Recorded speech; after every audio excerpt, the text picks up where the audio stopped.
તો આજે 4 પાઇપલાઇન તૈયાર થવાની છે તેની વિગતવાર આપને બિગ વોલના માધ્યમથી બતાવવાનો પ્રયત્ન કરીશું કેવી રીતે આ 4 પાઇપલાઇન તૈયાર થવાની છે અને કયા કયા પ્રકાર ડિસ્ટન્સ હોઈ શકે છે। નવો રૂટની 4 પાઇપલાઇનની વાત કરીએ તો સિયાનથી ઈરાક તુર્કી પાઇપલાઇન લગભગ લંબાઈ 970 કિલોમીટરની હોઈ શકે છે। બીજી એક પાઇપલાઇન જે પ્રસ્તાવિત છે તે સાઉદી ઈસ્ટ વેસ્ટ પાઇપલાઇન છે, એની લંબાઈ 1200 કિલોમીટરની આસપાસ હોઈ શકે છે।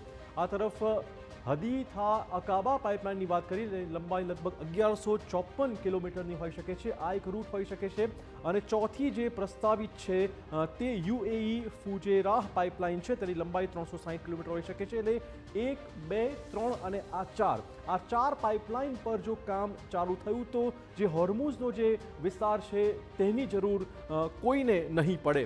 તો આ 4 જે પ્રસ્તાવિત છે તેના પર કામકાજ કરવાની શક્યતાઓ ચોક્કસ આ જે ખાડી દેશો છે તે વ્યક્ત કરી રહ્યા છે। આ 4 પાઇપલાઇન જો શરૂ થશે તો હોર્મુઝ સ્ટ્રેટની જરૂર કોઈને નહીં પડે અને આ 4 રૂટ પરથી એ ઓઇલ અને ગેસની સપ્લાય શક્ય બનશે। તો હોર્મુઝ સંકટનો તોડ શું હોઈ શકે છે? ઈરાક તુર્કી પાઇપલાઇન, ઈરાકના કિરુકથી તુર્કીના સિયાન સુધી પાઇપલાઇનનો આ પ્રસ્તાવ છે। ઈરાન તુર્કી પાઇપલાઇન કાચા તેલને સરળતાથી ભૂમધ્ય સાગરના માધ્યમથી સપ્લાય શક્ય બનશે। 970 કિલોમીટરની આ પાઇપલાઇન હશે। ઈરાકના હદિયાથી જોર્ડનના ઓકાબા સુધી પણ પાઇપલાઇનનો એક નવો પ્રસ્તાવ છે।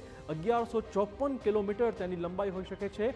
લાલ સાગરના માધ્યમથી સરળતાથી થશે ઓઇલની સપ્લાય, એટલે આ બીજો માર્ગ ચોક્કસ હોઈ શકે છે। ત્યાર પછી યુએઈ ફુજેરાહ પાઇપલાઇનની વાત કરીએ, લંબાઈ 360 કિલોમીટરની આસપાસ છે। યુએઈના હબશાનથી લઈને ઓમાનના ફુજેરાહ સુધી આ પાઇપલાઇનનો પ્રસ્તાવ મૂકવામાં આવ્યો છે। આ એક ત્રીજો રૂટ હોઈ શકે છે। ઓમાનથી કોઈ પણ રૂટ પર તેલની સરળતાથી આ રૂટ મારફતે, આ પાઇપલાઇન મારફતે સપ્લાય શક્ય બનશે। અને ચોથા રૂટની જો વાત કરીએ તો એ સાઉદી અરબ પાસે પહેલેથી જ એક પાઇપલાઇન છે, Saudi east west pipeline 1200 kilometre આ પાઇપલાઇન હોઈ શકે છે।